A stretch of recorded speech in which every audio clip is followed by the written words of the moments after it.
Welcome. My name is Van Richards, and I am a chartered financial consultant. I'm here to talk to you today about how to build towards retirement without running out of money. Yes, you can. The whole idea of what we do in this show is we talk to you about how to identify different stocks and what characteristics may be what you would look for when you're building up a portfolio for retirement or really for any type of savings. We're going to pick apart two different stocks today. We're going to talk about Tesla and we're going to talk about T-Mobile also. So without further delay, let's get right into talking about the daily NASDAQ stock analysis.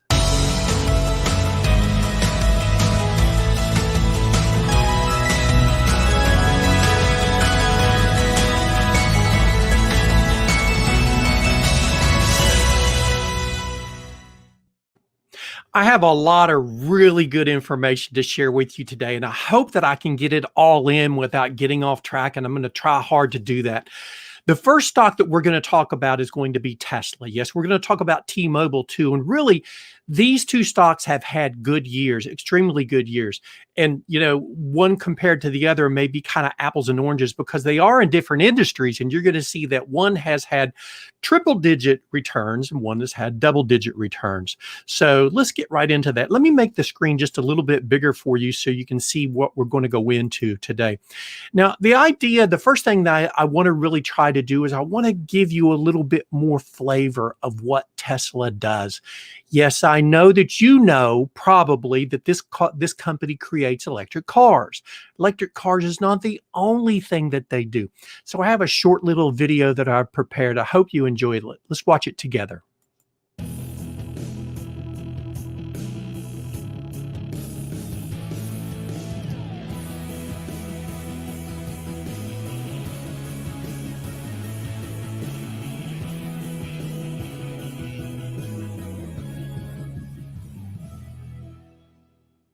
Tesla, $399.7 billion in assets. And yes, Tesla has, I don't know where it fits into the scheme of things, but I think that that's one of the things about Tesla's beauty is the eccentricity of its CEO, Elon Musk. They make flamethrowers. Yes, they do. Now, that was not a representation of exactly what a Tesla flamethrower is. I don't even know if they still sell them, but the idea is that he does go out on a limb just a little bit on some different things. Let's take a look and see what the amazing, I don't know what other adjectives to use for this particular stock because it's just been, it's been like no other. It started out a year ago at 47.54 approximately. Now that's prior to the split. Yes, they had a split earlier in the year. And today, they closed at $425.30 a share. Wow, 794.54%. Again, if we could get into Doc and Marty's time machine in Back to the Future and go back a year, just a year, and invest money or buy futures or options in this particular stock, what a difference it would make. But we're here rather than to ogle on what the past year has been. I want to talk about what this may be doing going toward the future, because we all know that the past performance of investments is not going to be a guarantee of the future results. Taking a look at 1 year is just, it's kind of like a snapshot in the life cycle of a company. And really, Tesla is relatively new in the life cycle of companies when you compare it to many other companies. And most of its growth has actually come this year. And if you can focus on way down here, this is where the stock split happened. And you can see that it continued growing even after the stock split. And it's had some correction in that, but it's been a healthy correction because it's grown tremendously. When we go back to 2015, 5 years ago, it was $44.13 a share. Again, it finished today at $425.30. That's 863.57%, an APR of 57.32. To do the math on that and think just what it would have done. All right, but I'm going to get sidetracked here because we know that the past performance can't be repeated. But one of the things that we want to look at in a stock is we want to look at their earnings. And it's kind of deceptive when we first start looking at the earnings for Tesla because it's kind of all over the map. If you go back to 2014, you can see, if you follow the dancing cursor, you can see that they've been over top of estimates. They've been under estimates. It's kind of been here and there. In 2019, they had a big drop off and then they had an advance. So a lot of the growth has actually just come in the past year. And I think that rather than just look at the history of how this company has met the expectations of what their earnings would be really valuable if we take a look at cash flow, because cash flow is extremely important. I know the graph here is a little bit small, so I'm going to try to help you out and make it just a little bit bigger. If we look at the operating revenue, I'll move over here just a little bit. This is like the last 5 years, and it shows you a reverse graph. In other words, 2019 is going to be right here if you follow the hand. And if you go further over to the right, you're going to see it over the 2015. And every single year, it has increased. Every single year, it's increased. We've also seen something else increase. We've seen operating expenses, and really that's okay because they're investing in the future. They have a positive cash flow and it's growing tremendously. But the point is going to be, what we want to try to do is to identify if this stock is going to continue to grow going forward. And I think one of the best ways to do that is by looking at something that's called EBITDA. EBITDA is earnings before interest, tax, depreciation, and amortization. And if you follow the part that I had circled here, you're seeing that actually earnings is increasing. Look, okay, in 2015, yes, earnings was negative. Then it turned positive. Then it turned negative again. Over the past 2 years, it's actually been increasing and it's been positive. But there's not as much positive that they couldn't pay a dividend, I don't believe, because they're reinvesting everything back into the company, and they're not in a position where they're actually going to be buying back shares either, because you've got all these different things that are being developed. I mean, Elon Musk developing the Gigafactory here in Texas, that's going to be something new. There are other different factories around the world that Tesla has that's in operation. So the biggest thing to look at, I think, and take away from what I'm talking about right now is that EBITDA is increasing. The earnings before interest, taxes, depreciation, and amortization is increasing. And that is a really good thing. So let's look at some of the positive aspects of Tesla right now. Tesla is, I kind of equate this to Star Trek. Star Trek caught everybody's imagination. We could travel into space, which actually, yes, Tesla does. I found it very amusing that when they were testing the cargo capacity of their rocket, they launched a Tesla automobile, an electric vehicle, into space. How novel. But anyhow, Tesla has caught the imagination of people. The other thing is, there's an anticipated vehicle operation cost advantage eventually. That means that eventually the idea is that Tesla is going to make enough electric vehicles that they're going to keep the cost low enough that buying electricity is going to be cheaper than buying gasoline. And that's a trend that's to come off later on down the road. The other thing that's been worrying some people is, hey, what if I go someplace and I run out of electricity? Where am I going to plug into?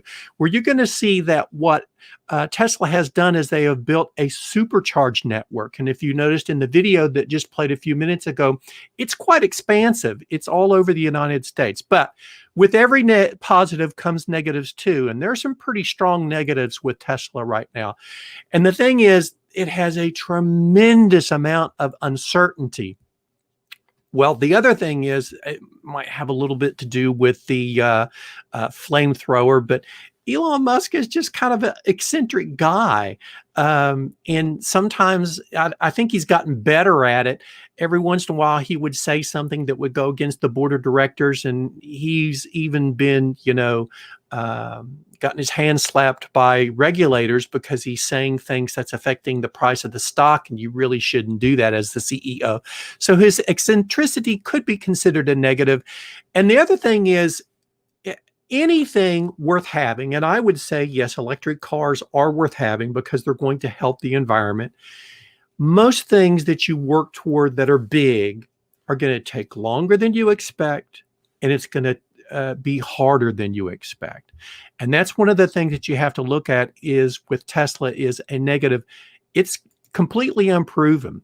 The other thing is the competition out there. We're going to look at some of the other car makers that are out there, and they've definitely been dominated by Tesla.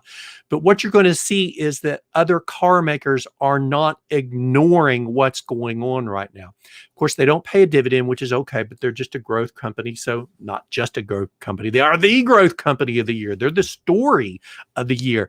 This is just a year. And, when we take the other car manufacturers that compare to Tesla, we look at General Motors and Ford, and we look at Mercedes. They have been dwarfed by Tesla. Tesla, I'm sure at some point in time, they're going to be right up there with Apple as being a $1 trillion, or even as Apple, a multi-trillion dollar company. But the point is going to be that Tesla has eclipsed the other car makers. When you look at the graph of the past year, you see that the other car makers are wandering around down here in the desert where Tesla is just taken off into space, literally. Now, another thing that you want to pay attention to right now is going to be the fact that Tesla is a growth company. They are a technology-oriented growth company. And depending on who gets elected to the presidency and who gets elected to Senate and the House of Representatives, how they regulate taxes going forward is going to make a big difference. The Biden plan says basically that they're going to take the corporate taxes from 21% up to 28%. Now, what's that going to do to earnings? Well, I talked about this yesterday, and I thought that it was important enough that I need to keep bringing it back. There's a report from Bank of America Global Research, and it shows, this was in a Wall Street Journal article from October 4th. It's kind of been lost in all of the other noise that's been going on in the world and the economy. But if you go back to the October 4th Wall Street Journal, you'll find this article, and it shows you that Global Research Department from Bank of America has done the work. They've looked into this, and they've done the work, and they are saying that companies like communication services, consumer discretionary, information technology, general S&P 500 companies, of which, Tesla has got ignored from the S&P 500, but that's another story. They're going to be hurt in earnings by as much as 10%. So if you think back to that slide that I just had up here, Tesla is a growth company. All right. The other companies that you could talk about, Mercedes and Ford and GM, those are more value-oriented companies. They are priced closer to the actual fair market value of the company. Those companies could be coming into more favor if another administration comes in and raises taxes tremendously. The NASDAQ 100 could take a huge hit with a big tax increase like that. And that's something that you really can't ignore. Now, a lot of times when we talk about companies, we want to talk about the moat of that company. This is actually what a moat is.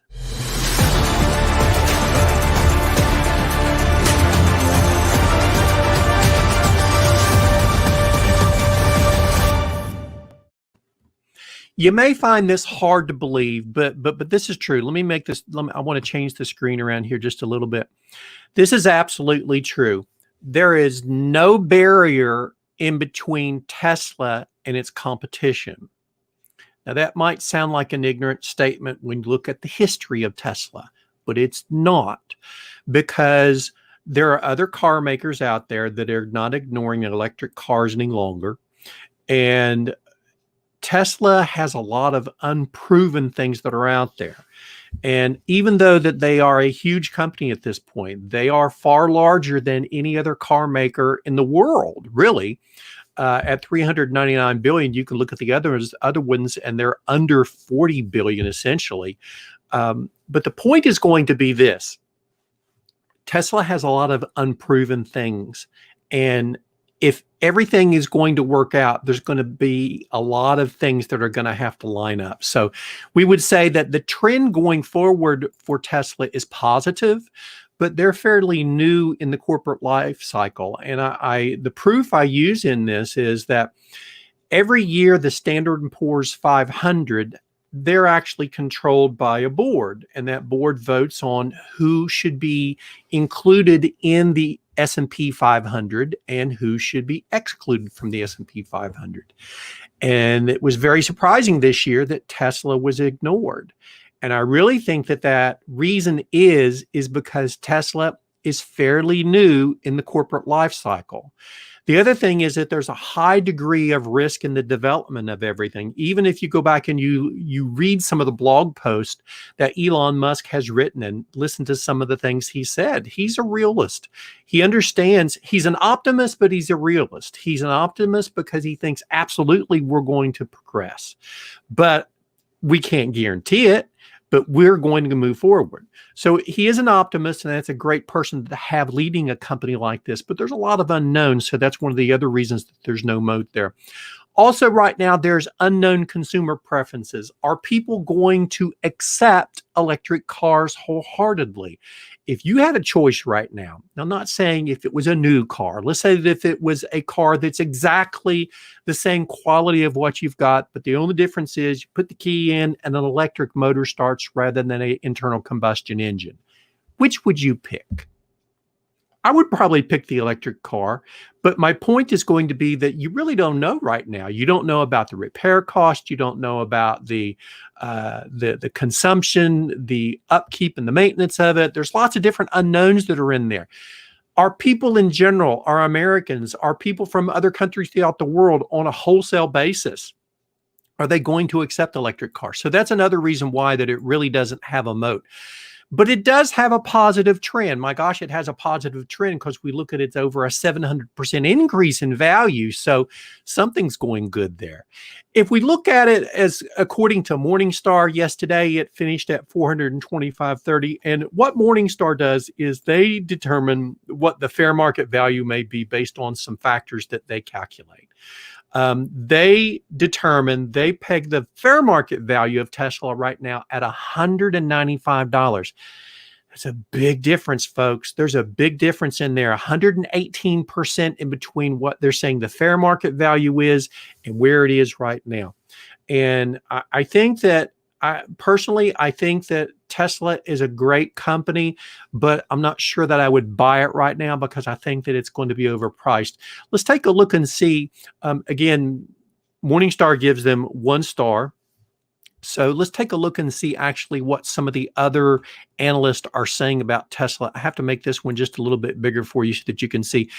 19 analysts were polled. 5 of them said that it was going to be a strong buy, but 11 of them said that it was going to be a hold. And we really don't have this very much on this show with the stocks that we talk about, but 3 of the analysts said that this is a strong sell at this point in time. So what's that average out to be?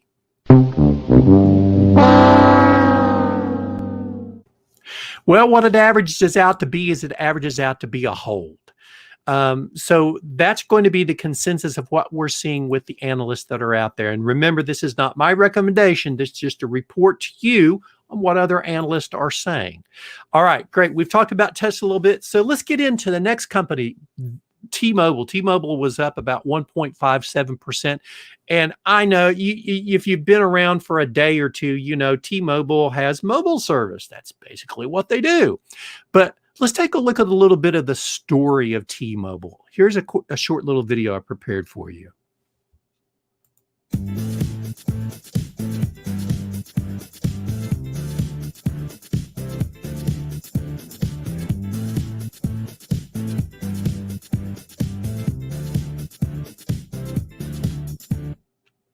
T-Mobile has been, actually it started out as Dutch Telecom essentially. It started out as Dutch Telecom, and they still own a significant portion of it. As you saw there, I believe it was around 40-some percent, 43%. SoftBank was a Japanese investor, owns about 23% of the company. So the two of them worked together, and the merger took place around, I believe it was April the 1st of this year. And it's actually been 5 years been in the making. So if we look at what has happened over the past year, it started a year ago at 74.48. It ended today at 114.22. That is an amazing 53.36% increase. That's really great. That's awesome. 53%. Wish we could all get that. Look, folks, don't get used to that, because that's not going to happen every single year, and it's not going to happen with all your investments. You can listen to all these advertisements on YouTube and on Facebook, more on YouTube than anything else, about learning how to do day trading so that you can take advantage of all this stuff going on. I'm talking to you today about one of the most proven ways to save money for the future, and that's going to be going long in investments. If you go long, you are actually owning the stocks. And my point is going to be to help you determine which stocks may fit good into your portfolio. Now, let me talk about this just for a quick second, because I think it's really, really important. We're not here to talk to you about, hey, this is the best stock that you should pick today so that you can make a quick profit. My objective is to teach you how to save money so at some point that you can retire and not run out of money. And the way that you do that, one of the ways that you do that is using the strategies that I teach, and that is using stocks to accumulate money. You can also use it to distribute money too, and for dividends, but the two companies we're talking about today, they don't have any dividends. So we're not going to talk about that. We're not going to talk about using them for distributions. We're talking about accumulating, okay? So the idea is that with different stocks, if you're getting ready to retire, it would probably be better that you have a portfolio rather than just one particular stock. You don't want to bet everything on that. Or even if you're younger, if you're one of those people that are trying to do FIRE. Remember, FIRE is financial independence and retire early.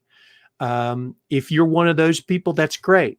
But don't let one particular stock dominate. I talked to one of my viewers earlier, and he had a significant amount of money that he had put into one company, and he was banking on it. The problem was he bought that particular company right at its height. So now he's waiting on it to go forward from that standpoint. He's been to it for a couple of months, and he's getting antsy. He said, what should I do? My point was, well, let's talk about what you should have done and then what you can do going forward. You should have not just gambled on one particular company. You need to have a portfolio so that you can diversify your risk, and then you want to have an objective going forward. You need to think of investing in stocks by investing in market cycles. Market cycles generally last for about 5 years. That means that if you are into that investment for at least 5 years, you have a better chance of making profits than not. You'd have an even better chance if you can last through 2 cycles. That would be 10 years. But there are some stocks that don't make profits in that time period. And let's think about Tesla. If you had been invested in Tesla for the very first 5 years, you might be disappointed. You'd be really disappointed if you sold out that, let's say, a year ago. You would have missed out on the 700 and some percent increases. So this is a long game. This is not something that you're here to do today and then get out of tomorrow from that standpoint. So let's get back into talking about the stocks that we're talking about. And T-Mobile, if we look at it going back 5 years ago, it was $39.61. Of course, today it ended at $114.22. That is 188.36%. The annual percentage rate over 5 years is 23%. Sometimes I don't know why I show this, but I have to tell you this part of it. The past performance is not going to guarantee that it's going to repeat. There's no guarantee toward the future. Accumulate money in stocks in a portfolio. Don't bet all the farm on one particular investment. Okay, of course, there's no dividends on this stock, so we're not going to talk about that much. But you know, one of the good things about T-Mobile is that they have a really pretty good history of earnings and meeting their expectations. If you look at the graph that's in front of you, the solid line is going to be actually what was paid. The dotted line is going to be the estimates. Most of the time, except back in, let's say, the third quarter of 2015 was about the only quarter since 2014 that they didn't meet their estimates. Every other quarter, they have met estimates. Even during the pandemic, when they readjusted the beginning of the pandemic, we're still in it. In the beginning of the pandemic, they adjusted their earnings, of course, from that standpoint. How do they compete against other companies? Well, look, the two companies that we've talked about, Tesla dominated its competitors. And actually, T-Mobile does too, from the standpoint of its value. Look, I'll be frank and tell you, I don't have T-Mobile. I'm a Verizon customer. It's just basically something that I've gotten accustomed to. And you're going to find that there's not as many people like me that will stick with a carrier for years and years and years, and especially Sprint customers. When we look at T-Mobile and we compare it over the past year to AT&T and Comcast and Verizon, the other three, AT&T, Comcast, and Verizon, if you follow the dancing cursor, you can see that they've kept in the pack, and T-Mobile has really been propelled forward from that standpoint. Of course, we know the past performance is not going to be a guarantee of the future results. But as we also look at this, we want to look at what kind of company this is. Is it a growth company or is it a value company? Remember, growth is when you're moving far beyond what your actual fair market value is. Now, according to Morningstar, they call this a large core company. That means it's in between growth and value. AT&T, Comcast, and Verizon are considered value companies. And the reason that I bring this up is I'm going to go back and talk just for a minute about the tax plan of the Democrats right now. I'm not being negative on it. I don't want to point at it that way. I want to point at it that under the Trump administration, with growth companies, they have more potential to continue growing. And they're also going to be impacted more severely by the new taxes that may come from the Biden administration. If we go from a 21% a 21 corporate rate to a 28% corporate rate, it's going to affect communication services the most. So a company like T-Mobile, and this is just not me saying it, this is a survey which was done in a study done by the Bank of America Global Research. And it shows that over 10% of earnings will be hurt and possibly go down by as much as or more than 10% for communication services companies. And yes, T-Mobile is a communication service company. So it may also be that companies that are more value oriented, in the event that we do have a change administration, we could have a sector rotation. In other words, we're going to go from when growth companies have been in favor to where value companies would be in favor. And go over, if you want to think about diversification and how to take advantage of those different sectors, go over and read my blog that's on my website at richardsfinancialplanning.com. And if you go down to the bottom, you'll see the part that says blog. And there's actually a blog that I recently wrote that's called How to Invest $1 Million in the Stock Market. And I talk a lot about diversification in that. And there's a graph in that shows you the diversification. And rather than using the word value stocks, I actually use GARP, which is growth at a reasonable price. I'm not looking for deep discount stocks. I'm looking for stocks that are growth oriented and have a reasonable price. So keep that in mind as you're looking at the different investments that you have. Now, this is another company that does not have a moat. And actually that hurts it in a way. Do you remember, this is what a moat is?